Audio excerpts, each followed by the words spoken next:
keep calling, I ain't picking up. Through with conversation, done with games, now you know I'm giving up. I didn't have to be like this, but you made me. You got everybody around me out here thinking I'm crazy. Now our past changed our future, and that's breaking my heart. It's me, SimbaTv, bang! What is good, YouTube fam? It's your boy Simba back here again with another reaction video for you guys today. For today's reaction video, we got the dumbest lottery winners of all time, so let's jump up in it.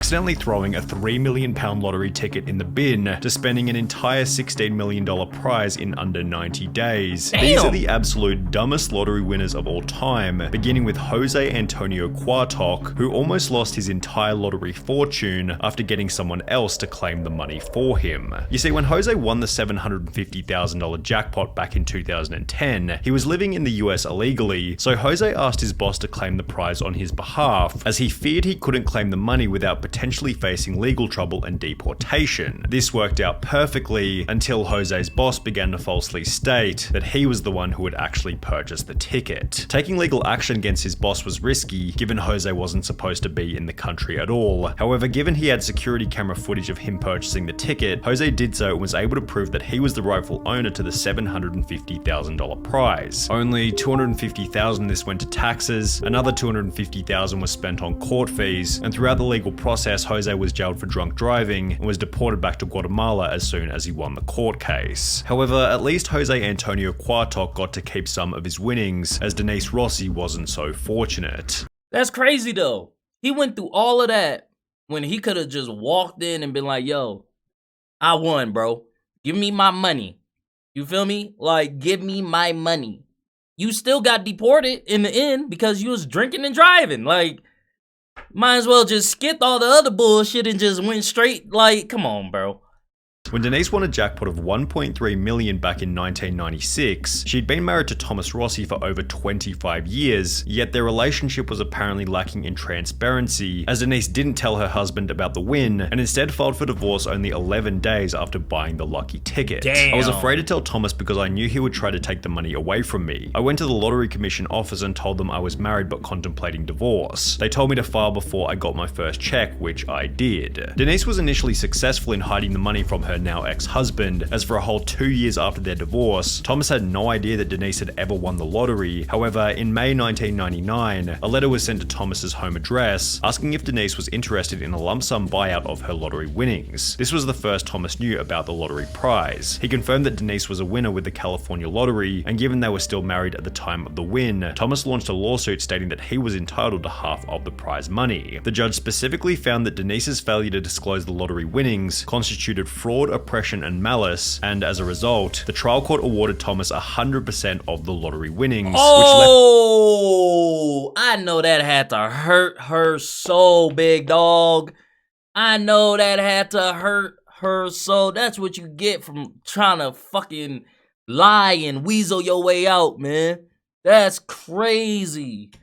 Denise with less than nothing, considering she also had to pay for her own legal fees. Damn. However, Denise's loss of $1.3 million was still nothing in comparison to Evelyn Adams. Dubbed the luckiest woman in America, Evelyn Adams became the first person in human history to win the lottery twice, initially for $3.9 million in October 1985, before winning another $1.4 million only 4 months later. With the probability of this win being approximately 1 in 17.3 trillion, Evelyn seemed to realize that she had no lottery luck left by stating that she was going to quit playing and instead began to buy various businesses, including the convenience store where the lucky tickets had been purchased. While you could argue that this was a smart move, Evelyn still hadn't fixed her gambling problem, and instead of buying more lottery tickets, she instead took the rest of her winnings to the Atlantic City casinos, where she lost her entire remaining fortune to the slot machines. Without any money left, her businesses failed one after the other, and by 2012 Evelyn was living in a trailer park while stating to the media winning the lottery isn't always what it's cracked up to be. Well, yeah, if you a fucking addict for gambling, like, yeah, I'm sure it's not. Like, what would you do with that type of money? If you won the lottery twice, you got 5.3 million, whatever it was. I'm buying some land, bro. You feel me? I'm buying some cows. You feel me?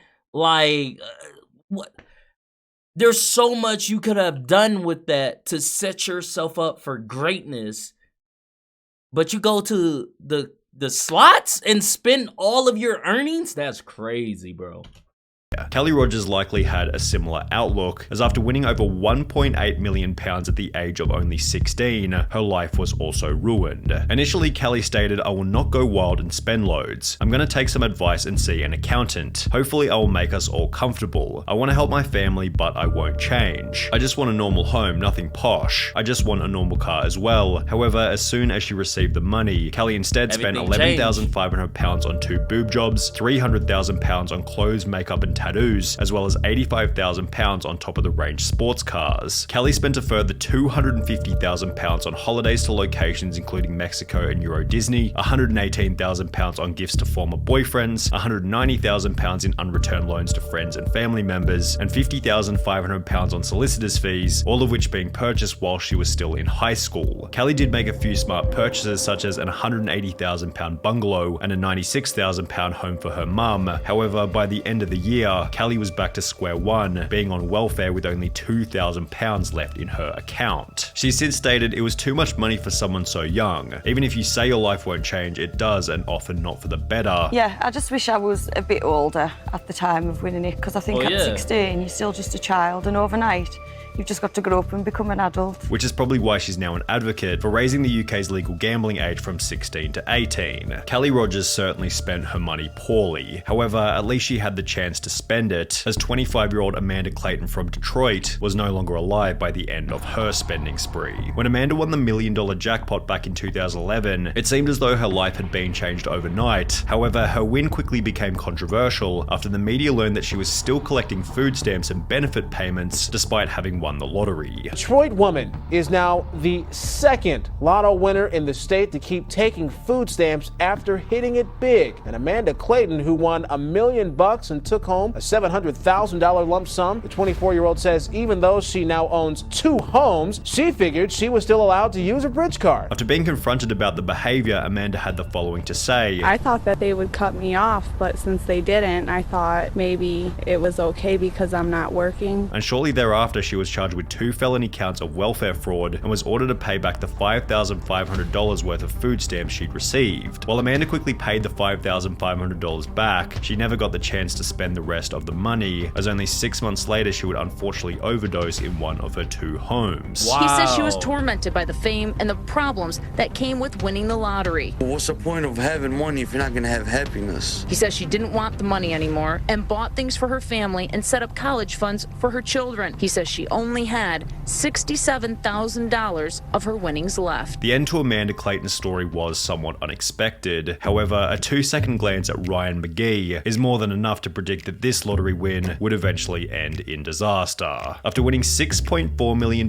back in 2008 at the age of 27, Ryan was placed on the Sunday Times Top 100 Rich list for young people. He purchased a luxury mansion in his home country of Ireland, which featured 5 bedrooms, an indoor swimming pool, a full champagne bar, and a 2-car garage where he kept his brand new Ferrari 458 Italia. However, as you might expect, this is where things began to go terribly. Only 3 years after buying the Ferrari, Ryan slipped off the road, crashing the car into a field, mainly because he was driving in the snow. Locals were amazed Ryan was driving the Ferrari in that weather, especially when he had a more suitable Range Rover he could use. The Ferrari was not understood to be running on winter tyres, which, while costing around £4,400, hugely boost grip and handling in icy conditions. Ryan's property development business then dissolved, which was accompanied by a divorce from his wife and the sale of his luxury home. Then, 2 years later, Ryan McGee was pulled over driving an uninsured Ford Focus without a license. However, the most interesting part is that he had to claim legal aid, which is a service for those who are unable to afford a lawyer. Now, Ryan McGee was a complete idiot with his money. However, he still looks like Albert Einstein when compared to Martin Tott. When Martin and his wife Kay won £3 million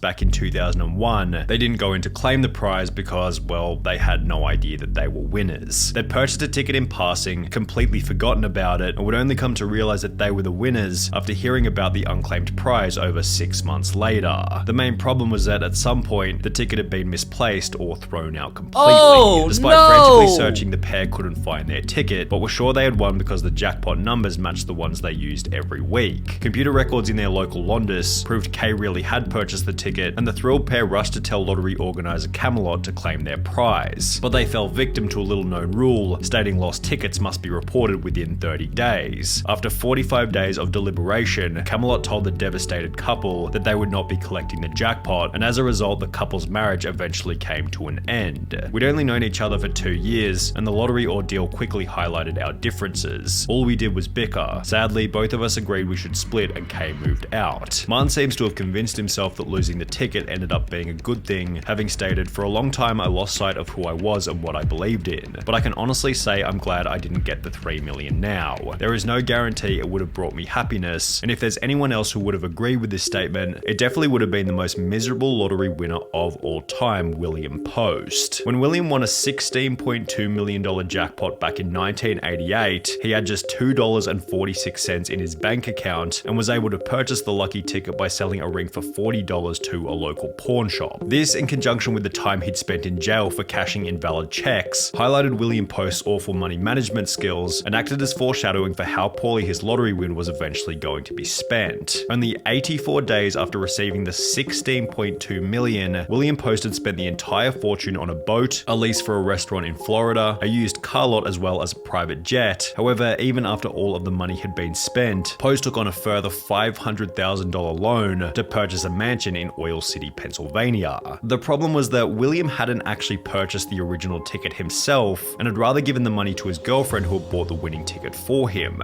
Because of this, she was able to successfully sue him for 1/3 of the winnings, meaning that Post now owed $5.4 million to his ex-girlfriend from the $16.2 million that he no longer had. Since Post was unable to make this payment, the judge ordered that his bank account be frozen until he was able to come up with the money. However, before he was able to sell enough stuff to pay the $5.4 million, William was arrested and ordered to serve a 6 to 24 month prison term for an assault charge from 6 years prior. Toward the end of his life, Post was on his 7th marriage with over $1 million in debt, was getting by on food stamps and a job paying $450 per month. However, William Post still doesn't have the craziest lottery win story of all time. That title goes to Andrew Jackson Whitaker, whose life would change forever after winning $315 million back in 2000.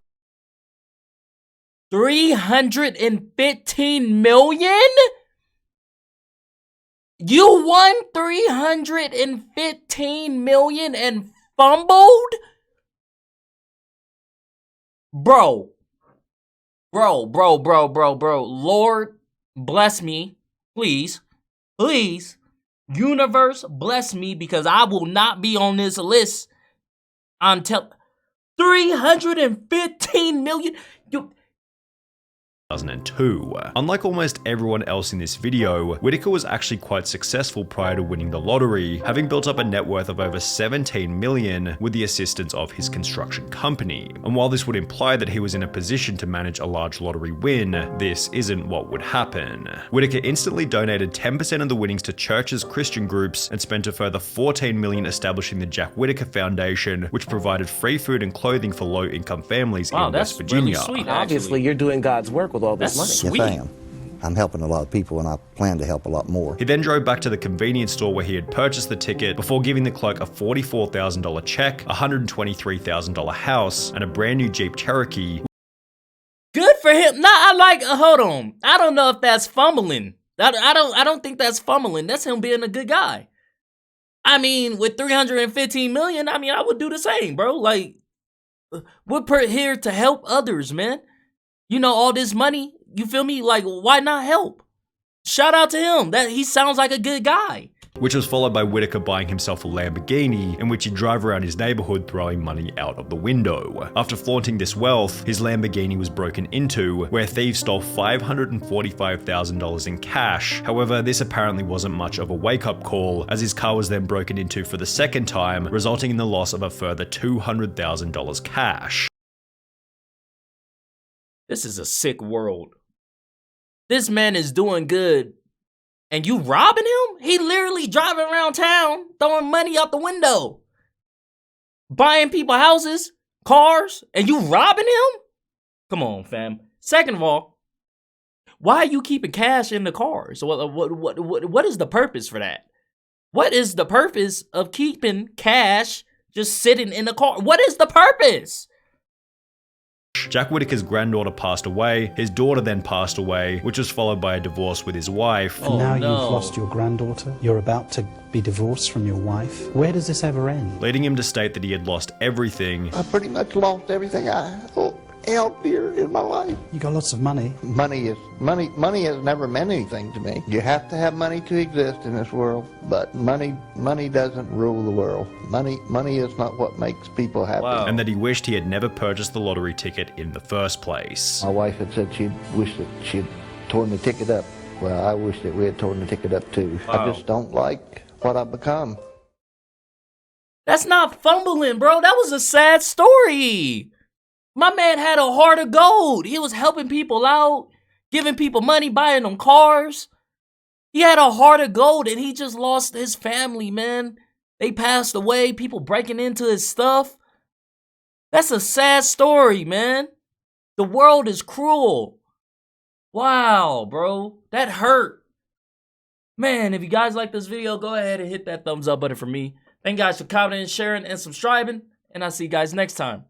Peace.